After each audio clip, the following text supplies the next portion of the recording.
अगर दोस्तों आज के दिन अगर मैं कहूँ आपसे टेक्नोलॉजी के बारे में कौन सा देश सबसे ज्यादा आगे है तो आपके दिमाग में सबसे पहले जापान का नाम आता है। लेकिन दोस्तों एक समय ऐसा था कि जापान से आगे बहुत से कंट्री हुआ करते, लेकिन जापान ने अपने आप को इतना तेज डेवलप किया कि आज जापान के पास ऐसी कोई टेक्नोलॉजी जो उसके पास ना हो।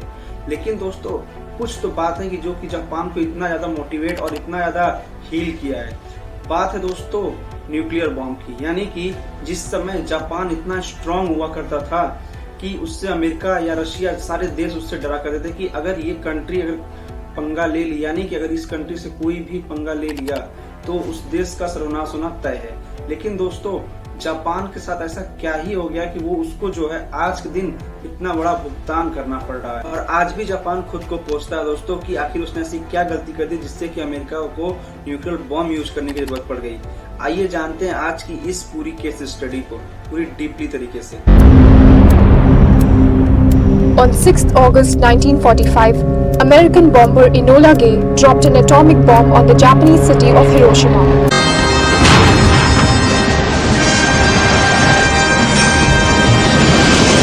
Swung by the genius of man, a new age is born in the roar of thunder. दोस्तों बात है ये 7 दिसंबर 1941 की।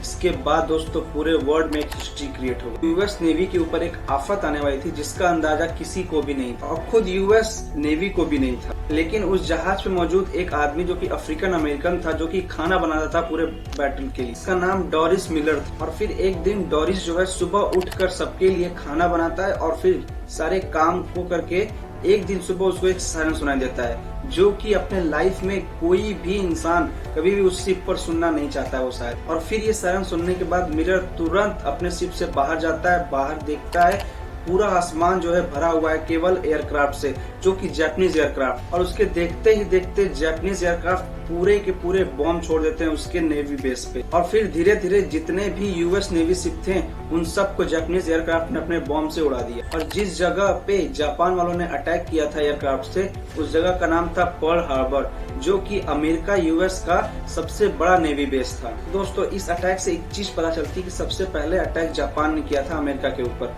लेकिन ऐसा क्यों किया जापान ने, आखिर क्या रीजन? दोस्तों इसका सबसे बड़ा रीजन ये है कि वर्ल्ड वॉर 2 यानी 1941 जिस समय दोस्तों अमेरिका जो है अपनी सब कुछ दांव पे लगाकर चाइना को बचाने पे लग गया था। ये वही चाइना है दोस्तों जिसके पास आज के दिन एप्पल जैसे बड़े कंपनियों का प्रोडक्शन हाउस है। लेकिन दोस्तों सबसे बड़ी बात यह है कि वर्ल्ड वॉर के 3 साल गुजर चुके थे और एक तरफ जर्मनी और इटली, वहीं उसके अपोनेंट में ब्रिटेन, फ्रांस और नीदरलैंड जैसे कंट्री थे। लेकिन अमेरिका ने दोस्तों इस वर्ल्ड वॉर 2 में पार्टिसिपेट नहीं किया। इसका रीजन ये दोस्तों क्योंकि उसने वर्ल्ड वॉर 1 में इतना बड़ा नुकसान झेला था जिसके कारण उसको किसी भी एशिया यूरोप के कंट्री की जितनी भी लड़ाई है उसमें उसको हिस्सा नहीं लेना था। और इसीलिए वो जो है दोस्तों न्यूट्रल था इस वॉर में। और वहीं वर्ल्ड वॉर 2 के दौरान जब वो न्यूट्रल था, जब वो पार्टिसिपेट नहीं कर रहा था, तो उसको एक कंट्री बहुत ही ज्यादा परेशान कर रही थी। वो कोई और नहीं, वो है दोस्तों जापान। और जापान कंट्री के पास कोई भी ऐसा नेचुरल रिसोर्स या फिर कोई भी टेक्नोलॉजी उतनी हाई नहीं थी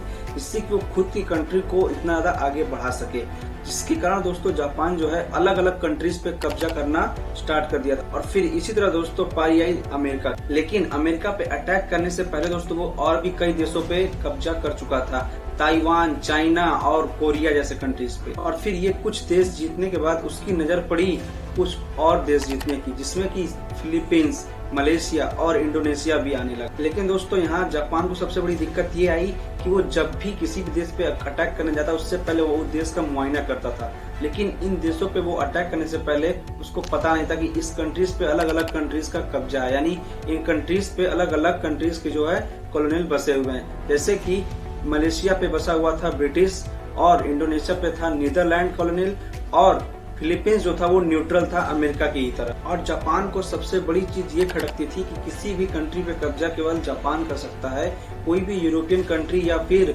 कोई भी अमेरिकन कंट्री नहीं। लेकिन जापान के पीछे दोस्तों हिटलर था जो कि ब्रिटेन और अमेरिका से बहुत ही ज्यादा नफरत करता था। और फिर अमेरिका जो है इसकी इसी हरकतों से, यानी वो जो सबके ऊपर कब्जा करना और भी कंट्रीज के ऊपर और सबको परेशान करना हर कंट्रीज को, इसकी इसी हरकत की वजह से जब वो अमेरिका को परेशान किया तब अमेरिका ने उसको ऑयल देना बंद कर दिया। और फिर इस ऑयल बंद करने के बाद जापान में बहुत बड़ा क्राइसिस आ गया था तेल को लेकर के, जबकि अमेरिका से 80% तेल जो है जापान इंपोर्ट करता था। और फिर अमेरिका ने जापान को एक एक्सचेंज ऑफर दिया। उसमें कहा कि अगर तुम चाइना को रिलीफ कर दोगे तब मैं जो है तुम्हें यहाँ से ऑयल इंपोर्ट करूंगा तुम्हारी कंट्री में, नहीं तो नहीं। लेकिन ये डिसीजन लेना दोस्तों जापान के लिए बहुत ही ज्यादा मुश्किल था, इसलिए दोस्तों क्योंकि अगर वो चाइना को रिलीज कर देता तो पूरी कंट्री उसको ये बोलती कि अमेरिका के डर से जापान ने चाइना को छोड़ दिया। और जापान को किसी का भी ऑर्डर देना पसंद नहीं था, क्योंकि उस समय जापान सबसे ज्यादा पावरफुल कंट्री में से एक था। और वहीं दूसरी तरफ दोस्तों जापान के लिए ऑयल बहुत ही ज्यादा इम्पोर्टेंट था। और फिर जापान ने अमेरिका के इस एक्सचेंज ऑफर को एक्सेप्ट नहीं किया। उसने अंदर अंदर एक प्लान बनाया, क्यों नहीं अब इंडोनेशिया पे अटैक किया जाए और वहां से अब ऑयल को इंपोर्ट किया जाए अपने कंट्री। लेकिन दोस्तों ये उतना भी आसान नहीं था जितना आसान जापान समझ आता, क्योंकि दोस्तों उसको इंडोनेशिया पे अटैक करने से पहले वहां पे जो कंट्री कब्जा की हो यानी नीदरलैंड, उसका उससे सामना करना पड़ता। और उससे सबसे बड़ी बात उसको फिलीपींस पे पहले सामना करना पड़ता, क्योंकि फिलीपींस जब अटैक करेगा उसके बाद ही वो इंडोनेशिया तक पहुंचता। तो फिलीपींस पे दोस्तों सबसे बड़ा कब्जा था अमेरिका का, जो कि इसके लिए बहुत ही बड़ा मुश्किल काम था। और जापान ये बात दोस्तों जानता था कि अगर उसने अटैक किया फिलीपींस के ऊपर तो उसको सामना करना पड़ेगा अमेरिका का, जहाँ पे उसकी नेवी बेस बसी हुई थी पर्ल हार्बर। और वहीं धीरे धीरे जापान का तेल भी खत्म हो रहा था और उसके पास कोई भी ऑप्शन नहीं था अटैक करने के अलावा, क्योंकि अगर वो अटैक नहीं करता तो उसको ऑयल नहीं मिलता। और फिर जापान ने रातों रात एक प्लान बनाया, क्यों ना हम फिलीपींस पे ही अटैक करें, यानी कि वहाँ पे जो यूएस नेवी बेस आर्मी है उस पे अटैक किया जाए और पूरे फिलीपींस पे कब्जा कर लिया। और वो नेवी बेस कोई और नहीं, अमेरिका की यूएस नेवी यानी कि पर्ल हार्बर नेवी बेस। फिर जापान ने धीरे धीरे अटैक करने की तैयारी शुरू कर दी, जिसमें कि उसने 2 बैटलशिप, 39 सबमरीन और 30 डिस्ट्रॉयर और 414 एयरक्राफ्ट बॉम्ब को उसने रखे थे। और वहीं अगर आप अमेरिका की बात करें, जिसके पास डिफेंड करने के लिए 8 बैटलशिप और 59 एंटी एयरक्राफ्ट शिप और 390 एयरक्राफ्ट और 4 सबमरीन। और बात करें दोस्तों अगर टक्कर देने की, तो जापान को पूरा टक्कर देता अमेरिका अपने इन सारे हथियारों से। लेकिन दोस्तों सबसे बड़ी बात है यहाँ पे इन्फॉर्मेशन। अगर इस बात का उसको सबसे पहले इन्फॉर्मेशन होता कि जापान उसके ऊपर सुबह सुबह ही अटैक करने वाला है, तो वो पहले से ही अलर्ट रहता। और फिर जापान जो है 8000 किलोमीटर की डिस्टेंस को तय करके पैसिफिक ओशियन पहुंच गया, उस पॉइंट पे जहां से कि उसको अटैक करना था पर्ल हार्बर, क्योंकि वहीं से दोस्तों सारे एरोप्लेन्स यानी जितने भी एयरक्राफ्ट थे जापान के वहीं से टेक ऑफ लिए थे अटैक करने के लिए उस नेवी बेस पर। यही वो रीजन है जिससे कि दोस्तों जापान ने अटैक किया अमेरिका के ऊपर उसके नेवी बेस पर 1941 वर्ल्ड वॉर 2 के दौरान। और पूरे 350 जापानीज एयरक्राफ्ट जो हैं वो उस नेवी बेस पे अटैक किए सुबह। और फिर पहला अटैक दोस्तों जो है 45 मिनट तक चला, जिसके बाद वहाँ के लोग सोचे ये अब अटैक खत्म हो चुका है, अब हम लोग बाहर निकलते हैं जो बचे कुछ लोग। और फिर जैसे ही ये लोग बाहर निकले 20 मिनट बाद बॉम्बर एयरक्राफ्ट जो है वापस आए, इनका ग्रुप दूसरा ग्रुप जो है वो वापस आया और जितने भी बचे कुछ लोग थे उन सब को खत्म करके चला गया। यानी जितने भी वहाँ पे पर्ल हार्बर पर जितने भी नेवीज जितने भी शिप्स थे सबको खत्म करके चली गई ये जापान एयरक्राफ्ट। और ये अटैक पूरा 1 घंटा 20 मिनट तक चला, जिसमें कि जापान ने पूरे के पूरे नेवी बेस को खत्म कर दिया था। और जिसमें कि 20 वेसल्स, 8 बैटलशिप और 300 से भी ज्यादा प्लेन्स। और फिर उसी समय दोस्तों मैंने आपको एक नाम बताया था वहाँ पे जो काम करने यानी खाना बनाने वाला था, डॉरिस मिलर, जो कि वीडियो की शुरुआत में मैंने आपको बताया था। और फिर सायरन सुनने के बाद मिलर जैसे ही बैटलशिप के बाहर जाता है वैसे ही उस बैटलशिप पे बॉम्ब गिरता है, जो कि बहुत ही भारी नुकसान करता है और बहुत सारे बड़े बड़े ऑफिसर्स को वहाँ पे नुकसान होता है। फिर उस बॉम्ब के गिरने के बाद जितने भी वहाँ पे लोग जख्मी लोग रहते हैं, जितने लोग को वहाँ पे चोट लगी होती है, उन सबको एक जगह शिफ्ट करता है और फिर वहाँ पे खुद एयरक्राफ्ट यानी मशीन गन पे जा करके कई सारे एयरक्राफ्ट्स को यानी जापानीज एयरक्राफ्ट जो हैं उनको जो है वो गिरा देता है। और इस मिलर एक पहला अफ्रीकन अमेरिकन था जिसे कि नेवी क्रॉस दिया गया और ये अवार्ड अमेरिका का सबसे बड़ा अवार्ड था मेडल ऑफ ऑनर के बाद। और 1 घंटा 20 मिनट अटैक करने के बाद जापानीज एयरक्राफ्ट थे वो जब वापस चले गए, लेकिन इसका सबसे बड़ा इम्पैक्ट दोस्तों अमेरिका के ऊपर पड़ा, क्योंकि उसके उस बेस पे अटैक हो चुका था और वो जो है वर्ल्ड वॉर का हिस्सा बन चुका था। क्योंकि दोस्तों अमेरिका जो है वो वर्ल्ड वॉर 2 में हिस्सा ही नहीं लिया था और वो न्यूट्रल था दोनों तरफ से, क्योंकि उसको वर्ल्ड वॉर फर्स्ट का नतीजा मालूम था। और जापान की इस हरकत के बाद अमेरिका ने एक बहुत बड़ा डिसीजन लिया पलटवार करने का और जापान को समझाने का, और खुलेआम ये ऐलान भी कर दिया पूरी जगह पे कि अमेरिका जो है अब अटैक करेगा जापान के ऊपर, और फिर अमेरिका अपने उस नेवी बेस को सही करने में लग गया, यानी उसको रिस्टोर करने पे लग गया। उसकी जो भी चीजें खराब थी उसको सही किया, और फिर 4 महीने बाद अमेरिका ने अटैक किया जापान के ऊपर, जैसे जापान ने किया था अमेरिका के ऊपर। और फिर अमेरिका ने अप्रैल 1942 में जापान के टोक्यो कैपिटल के ऊपर अटैक कर दिया पूरे एयरक्राफ्ट से, और इस अटैक के बाद अमेरिका जो है वर्ल्ड वॉर 2 में शामिल हो गया। और अमेरिका यही नहीं रुका, और ये लड़ाई 4 सालों तक चलती रही।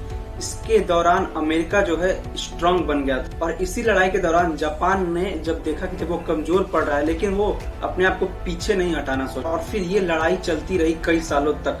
और फिर वो दिन आया अगस्त 1945, जिस दिन अमेरिका ने अपने उस बॉम्ब को यूज किया। 6 अगस्त 1945 सुबह 8 बजे जापान के हिरोशिमा शहर के ऊपर Boeing B-29 super fortress aircraft देखा गया, और इस एयरक्राफ्ट ने 4400 किलो का बॉम्ब लिया था, जो कि लिटिल बॉय के नाम से था। इसको हिरोशिमा के ऊपर छोड़ दिया गया, और फिर ये बॉम्ब 43 सेकंड बाद जैसे ही हिरोशिमा शहर के ऊपर पड़ा, वैसे ही वहाँ पे एक बहुत बड़ा लाइटनिंग क्रिएट हुआ। उसके बाद वहाँ पे एक फायर बॉल, यानी बहुत ही बड़ा फायर का एक बलून जैसा एक ऊपर की तरफ उठा, जिससे कि जमीन का टेम्परेचर 5000 डिग्री सेल्सियस तक पहुंच गया था। और ये अभी तक का सबसे पहला न्यूक्लियर अटैक था, जो कि कुछ ही सेकेंड में पूरे के पूरे शहर को 80% खत्म कर दिया था। और वहीं जापानीज लीडर सोचते सोचते ये थक गए कि आखिर ये हुआ कैसे, और किसने किया और क्यों किया। और इतने बड़े हादसे से उभरने का भी मौका नहीं दिया अमेरिका ने। जब तक जापान इस चीज को सोचता कि मैं और भी कुछ अपने चीज रिस्टोर कर लूं और चीजें सही कर लूं और अटैक की तैयारी कर लूं, तब तक अमेरिका ने 3 दिन बाद यानी 9 अगस्त को उसने फिर से नागासाकी के ऊपर न्यूक्लियर बॉम्ब छोड़ दिया। और ये नागासाकी के ऊपर जो बॉम्ब छोड़ा गया था उसका नाम मार्क 3 था, जिसका कोड नेम था फैट मैन, और इसका वजन 4670 किलोग्राम था। और ये एक बार जमीन को टच करते ही पूरे के पूरे नागासाकी सिटी को एक बार में साफ कर दिया। और ये पहले और आखिरी 2 बॉम्ब थे जिनको ह्यूमंस पर अटैक करने के लिए यूज किया गया था। और वहीं एक रिपोर्ट की माने तो इस अटैक के बाद जापान में हिरोशिमा और नागासाकी को जितने भी ह्यूमन वहाँ पे मारे गए लगभग 2,60,000 के करीब। और इस अटैक के 1 हफ्ते बाद ही जापान ने सरेंडर कर दिया, और फिर वर्ल्ड वॉर 2 जो है धीरे धीरे खत्म हुआ। एंड आई होप कि आपको वीडियो इन्फॉर्मेटिव लगी होगी, और इस वीडियो को शेयर जरूर करें। मिलते हैं नेक्स्ट वीडियो में। Thank you.